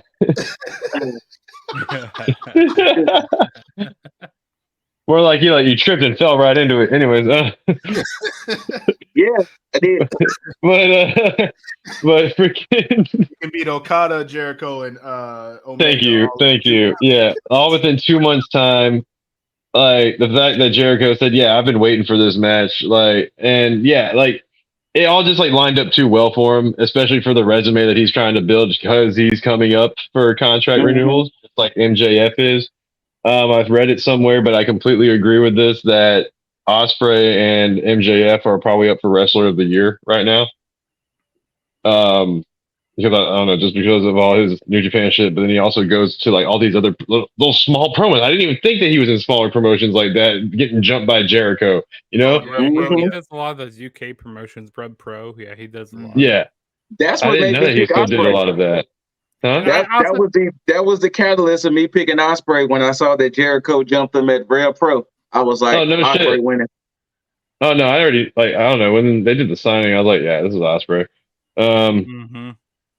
But no, I had no problems with the match. Ospreay, the right person won, obviously. If Jericho would have won, then I would have had a problem with this. Yeah, I mean, I was kind of concerned a little bit because I had it in the back of my mind, it is Chris Jericho at the end of the day. He, why, the reason why this match is happening because Chris Jericho, people, they were going down the list. Okay, who will Ospreay face? Oh, Chris Jericho. I don't know why Chris Jericho was the first person to come to mind for everybody, but I don't know. But yeah, like I said, the aerial assassin got the dub. He can say he has beaten Jericho, Okada, Kenny-O, and potentially himself in these last 2 months. So now this next match. Now, I definitely will want to hear from Dizzle with this next match because, personally speaking, to use a basketball term, I felt like this next match was at the rim. Like this was the most alley-oop at the rim match of the whole night. And I'm speaking of the AEW Trios Championship, House of Black versus the Acclaimed and Badass Billy Gunn, with the Acclaimed choosing, what was it? No holds barred. They chose no holds barred as of the rules for this match. So when we did the predictions, and Jugs said the Acclaimed and BA Billy Gunn, but Dizzle said House of Black. Now, don't get me wrong. I could have seen it went that way, but considering how this match came about, I couldn't see no other way House of Black winning this. So Dizzle, I could see every other way. Oh yeah, please eliminate us, sir. All right, like the fireflies in the stands. Here's the thing. The booking with this. I need to hear the Dizzle take on the booking. Here's the problem. You have Billy Gunn, for lack of a better term, retire. Okay. If you do that, cool. If it's supposed to be a fake out retirement, cool. The only glaring issue with this whole retirement is Austin and Colton Gunn. Because the moment that he did the retirement shit, they tweeted. And I'm like, okay. Oh, did they? This is some real shit. Okay, so he must be done. So to me, it's like, okay, cool. Now you have him coming back to do this. It's like, okay, cool. Give him one last match on a big stage. They can still lose. He can do his thing. No problem. For them to win, it would be stupid because you just retired. So you're going to come back to have this last run and okay, it's like the Mark Henry shit. I was about to say he pulled the Mark Henry. He pulled Mark Henry without the cool stuff. Yeah. I mean, look, he even had the same color trunks on as the jacket. Did he not have this? Were those not the same exact boots? I don't know. I don't remember. I don't know either. Boots. They were white boots, and the retired boots were white boots too. That's all I got. But yeah, he had the salmon color trunks on. You know what I'm saying? Now, so here, I'm cool. I'm very much cool with the Acclaim and B.A. Billy Gunn winning. Mm-hmm. That's cool for the moment. Moving forward, as good a shape as Billy Gunn is, how do we book this? Yeah, because I get it. Yeah, now it does make sense as far as everything that's happened. You know, you finally give them their win as a trio because of everything that's going on. That's fine. The only problem I have is this is at the expense of the House of Black. I get that you can take them, you can put them in single stuff or tag stuff, whatever, and have them do stuff. They can branch off and do things. Cool. Hell, they can even go up against the Mogul affiliates and win the ROH 6-man tag titles. Cool too. True.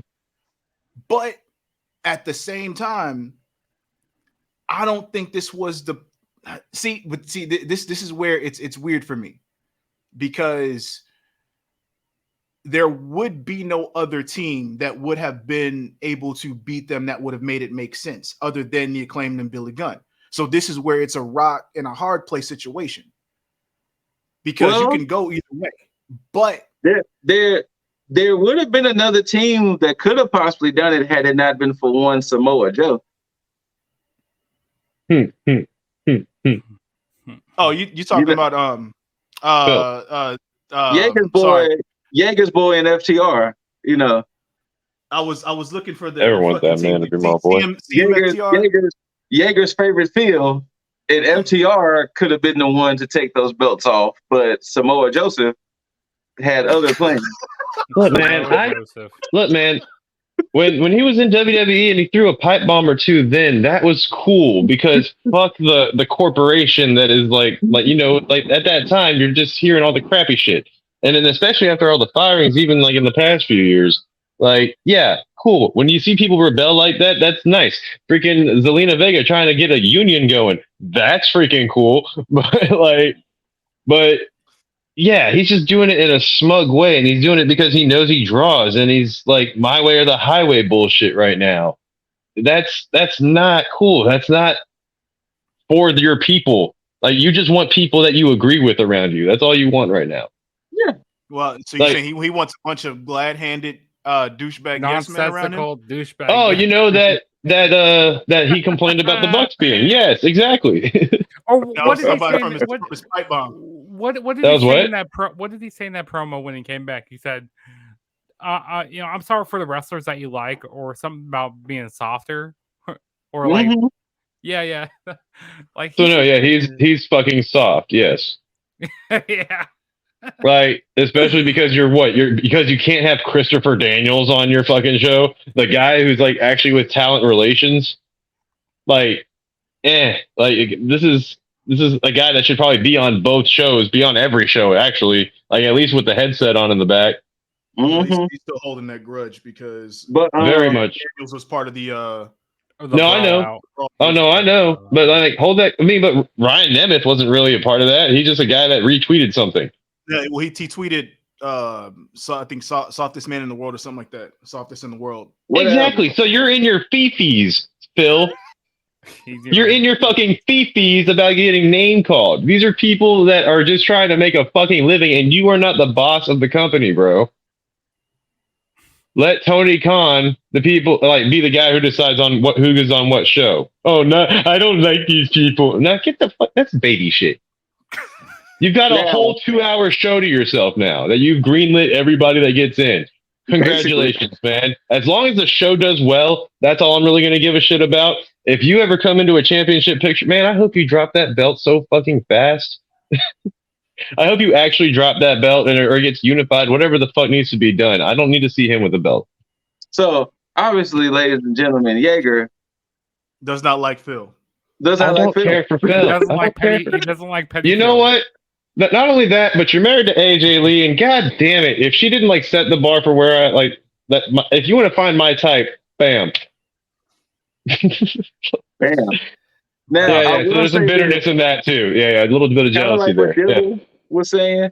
The one thing I will miss about House of Black, having the trios championships is their whole house rules situation. Oh yeah, y'all got me so off topic from this. Yeah, we discussed those on a sidebar.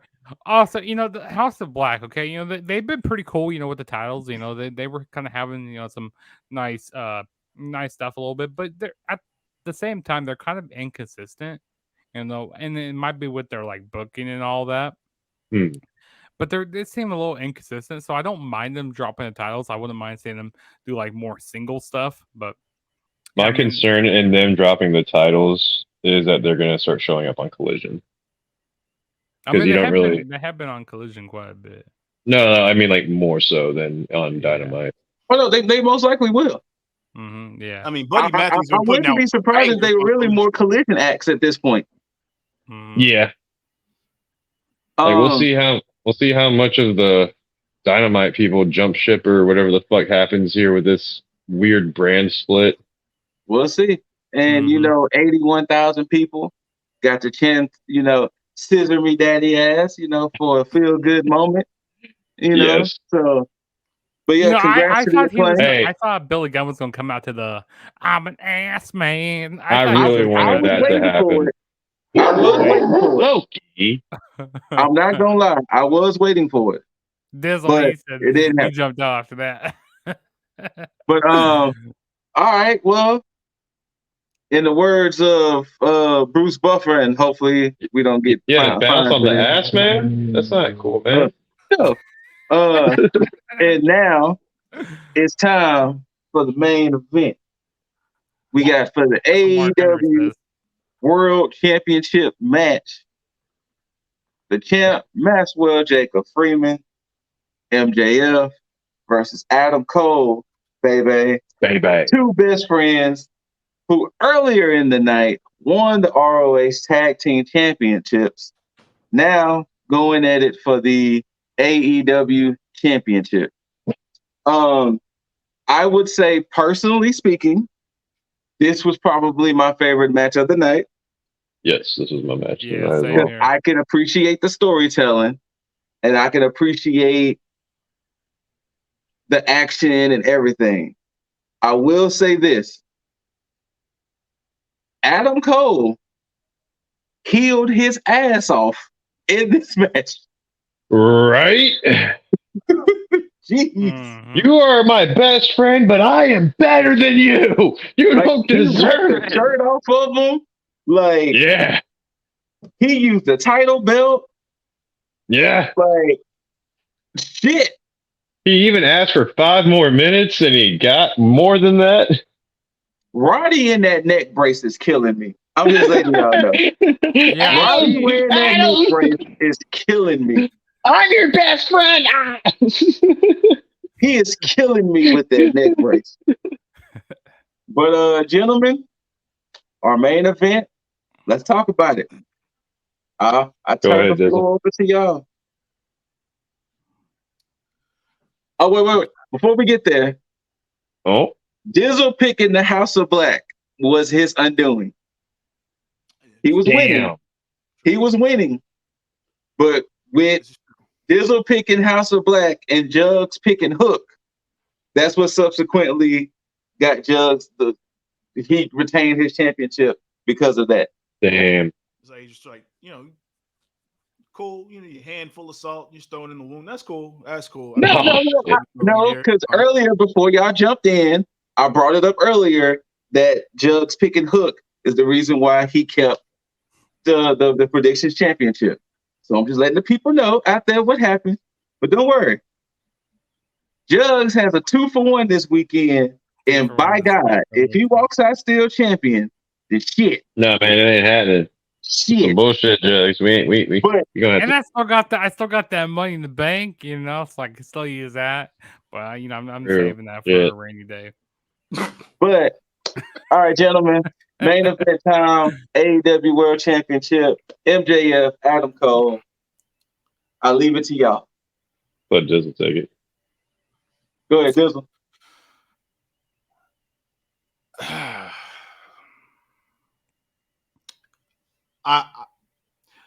I'm going to elaborate more on this when I do the separate video for this whole situation. Okay. This should have ended differently. Okay. Should have ended differently because you do not need them to continue on this. Look, I get it's cool for the fans. It's cool. It's cool. It's fine. Mm-hmm. It sells. But this is a situation where you're playing fast and loose with what you're giving to the fans because you are running the risk of making this shit stale and fizzle out. It's better to end this shit at its height than to let this shit continue right to play here, out. yeah. Yes, this is Bloodline. Sorry. So you're not wrong, Jaeger. You're not wrong. You know, I was hoping that we would see Jey Uso. Stop. We're not talking about them right now. I'm sorry. I took a shot. My bad. Okay, Go, Dizzle. Dizzle, so what you saying is you think Cole should have retained or MJF should have retained? You but mean differently? MJF? Yeah, MJF. I mean, you think Cole should have won or MJF retained differently? No, I think MJF. Okay, so how I would have booked this. Okay. I would, because, and this is one of the main reasons why I picked MJF to win, is because I went back to their promo where MJF talked about him studying Cole and everything like that. Mm-hmm. Perfect example to pull the rug from under Cole, because having everybody outside has speculated that, you know, oh shit, Cole closed his fist and put it behind him, so that means Cole's gonna do the turn, all this other stuff. It's like, oh, that's cool. Yeah. But if MJF is ahead of him, you have MJF pull the rug from under Cole, have MJF bring the kingdom together, have MJF lead the kingdom with Roddy there, along with Bennett and Taven, have him give the titles to Taven and Matt, and now you have Cole still here. Still, you've already done the service of basically getting him built back up, because he did fizzle out after joining AEW. Mm-hmm. MJF is still champion. Well, he got that concussion, yeah. Yeah, MJF is still champion. You have him still at the top being a heel. He's already said, because the thing is with MJF, and I'll elaborate this more, you're giving the fans what they want without hindering MJF's booking. Because MJF is not a face. MJF is a forever heel, like The Miz, like a Randy Orton. That's what he is. But you do this to where it's like, okay, cool. We get them to cheer for him. We have him as a face, sell merch, whatever. Cool. That's good for the moment. Have him continue on being the asshole that he is, and move on from there. Cole is the obvious babyface. Is he a good heel? Yes, but at this point in time, he's a great babyface. Yeah, great babyface. Yeah. So you keep that going, and this is why it was kind of weird for them to win the ROH tag titles, because it's like, okay, so you're just you're really trying to put the nail in the coffin of what you're gonna do here, because unless you do something within the next, I would say at the max, a month, this is going to fizzle out in the worst way. Mm-hmm. But outside of that, it was a good match. You know, I love everything about it. It was cool, but outside of that, it was the outcome at the end that kind of just left me kind of, I don't know. Mm-hmm. Because why was the kingdom there if they weren't going to do anything with them? Right? Yeah. So, yeah, it didn't make any sense. Like, I got when it was just Roddy, but the rest of them, that didn't make sense to me. When I saw them too, I was just also like, this is getting convoluted. But my whole thought process was going to be a little bit different. I didn't expect them to win, obviously, from my picks. I was expecting them to be bitter towards each other a little bit, or maybe like they just hug. They have a little bit of bitterness in the ring from losing, but then they do the same thing that the fans all tell them to do, which is hug it out. Well, you saw Cole did. Cole, yeah, big bitterness. Yeah. So yeah, like, but yeah, I was expecting, like, I wasn't expecting for MJF to do exactly what Adam Cole did to him. I was actually, legitimately on that boat with all those other people with the whole stabbing on the back. Like, no, like Cole, like MJF has been the guy to always betray people or always have the leg up on somebody. Adam Cole's been doing this for years, though. So if anybody's gonna get the leg up on MJF, it would be the guy who's been doing it. But then to your counterpoint, Lip, like you said, he studied Cole. Mm-hmm. So, like, I was just thinking that, yeah, they were probably going to go with the angle that somebody finally got over on MJF, and that's somebody who was like his best friend, and now he's going to he's going to go back to doing the heel shit, like a complete heel, not like I'm your asshole. No, like, excuse me, scumbag. But yeah, I wanted to see just a beaten MJF like that, just for the story purpose, and it really didn't matter whether Cole or MJF won in the way I'm seeing it. Mm-hmm. But it was booked well to have MJF still be like the champ at the end of this, because like Scoot and I talked about, they're going to have to unify those two belts at some point. And why the fuck wouldn't they have it be MJF versus CM Punk? I'm pretty sure that's going to be happening at Full Gear. And I'm telling you, I was ready to hear Phil's music hit at the end of that. Yes. Yeah. No, I would not have been surprised if it did happen. Would have been like, oh, here we go. Well, I think it's kind of too quick without like a build, like a proper build to it, because you need something. You got to think they don't really need the proper build because we know the history between them. We know the history. Like Punk and MJF have a history, and then Punk is saying, "I never lost my title." MJF is like, "I'm the champion." So you don't really need the build like that per se. Yeah, but you still got to have something for All Out. Yeah, it's still it's like when they booked FTR and the Bucks 3. It's like, no, we're having the rubber match. That's all you really need to do for an explanation. All that heel shit was just flavor text that the Bucks were doing. Yeah, but this MJF and Adam Cole match, this was pure cinema right here. And it was beautiful. And kind of, going back, like when I was talking about earlier on the review, I was saying, hey, if they would then, because I had them I had them not winning the opener, in the 0 hour. I had them losing there. Yeah.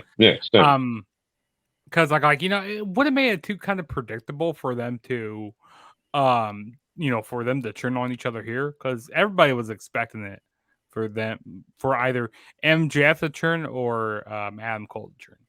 So I'm kind of happy they kind of kept them together here, for a little while longer. But like Dizzle said, a month of max, for them to, be together, and then they need to turn on each other. Because I don't want this to get too stale. Because like I said, this is like the climax of it right here. This is where everybody's busting their nut for this. You could probably have them defend the ROH tag titles at All Out.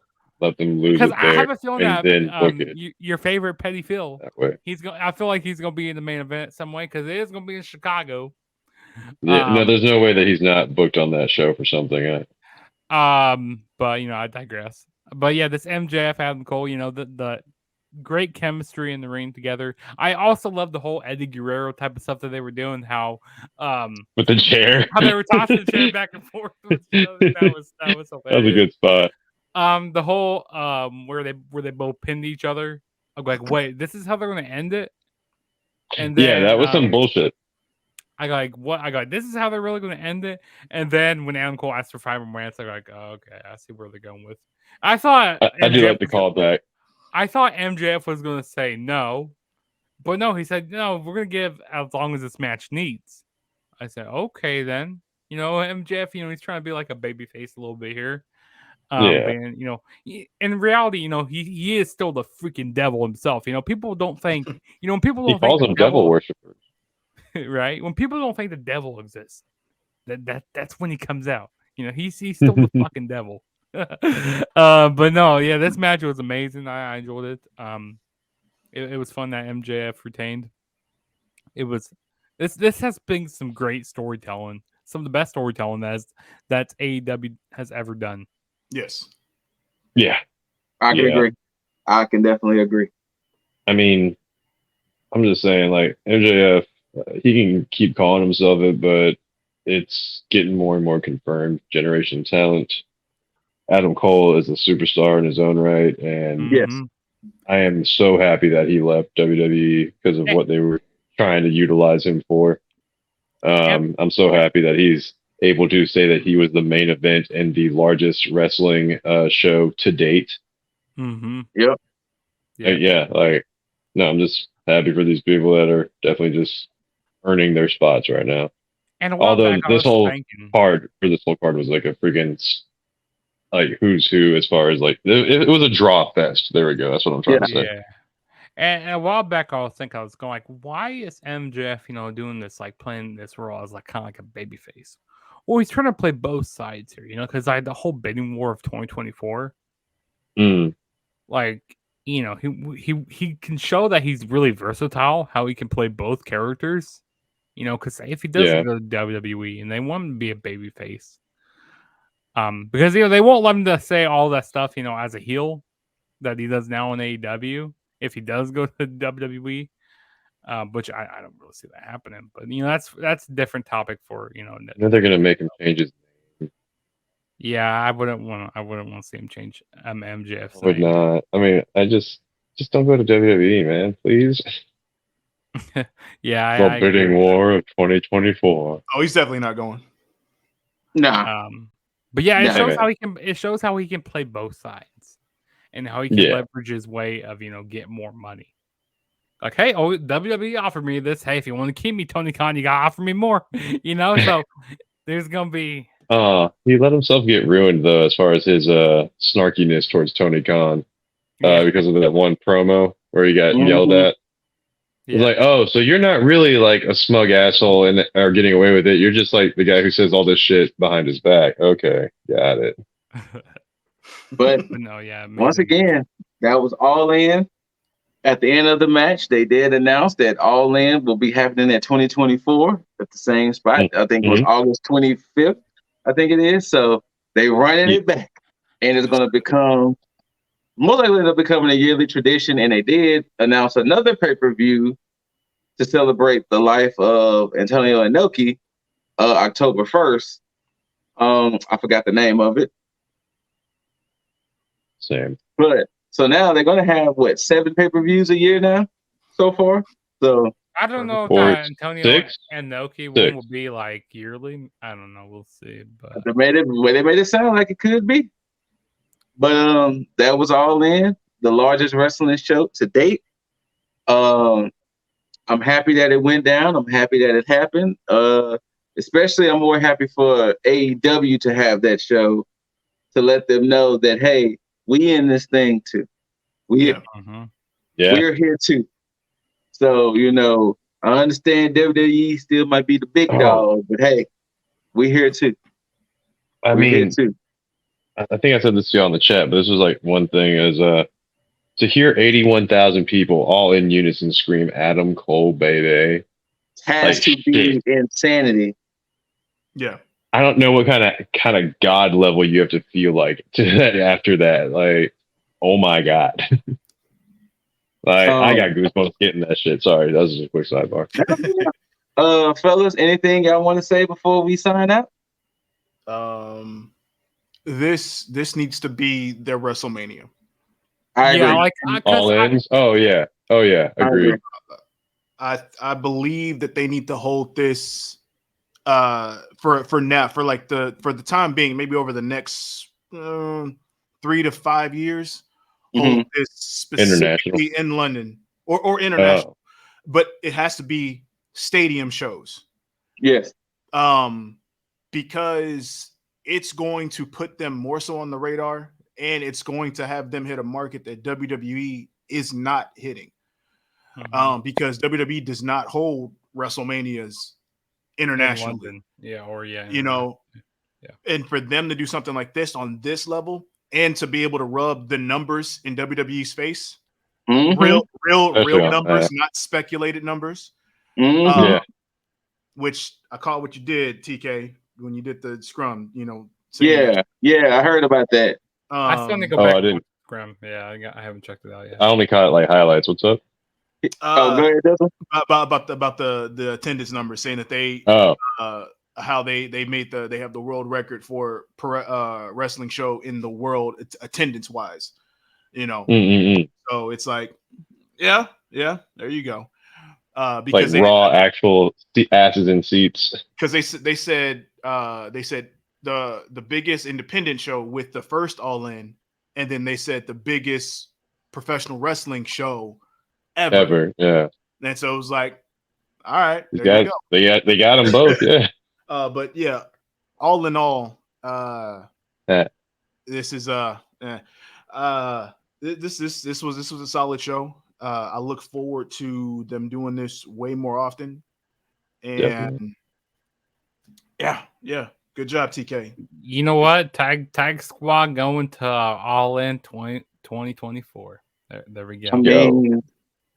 I mean, if the cards get played right, man. Okay, I'm buying all of our tickets. I'm buying our plane right. Oh shit, we're going. I mean, fuck, it's a bet then. Let me. All right. Don't make that promise. All right. Whether you wait. To borrow from Bubba Ray Dudley or Bully Ray, Dizzle, get the outro. All right.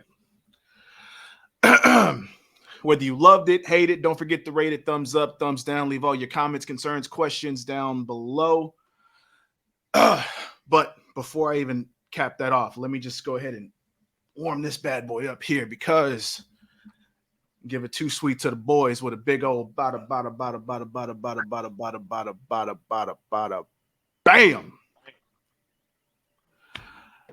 And until next time, until you hear these immaculate voices and see these beautiful faces, I did that shit in reverse, but it's fine. It's fine. I bid you all adieu. Good shit. Tag this, tag that. Make sure you hit that subscribe button. Tag that subscribe button. Hit that notification bell. All that other good shit. Follow everybody individually, together, whatever it is. And then until next time, you beautiful, beautiful, beautiful mother effers. Tag the fucketh out. Before we do that, one more time for the one time. Rest in peace, Terry Funk. Rest in peace, Bray Wyatt.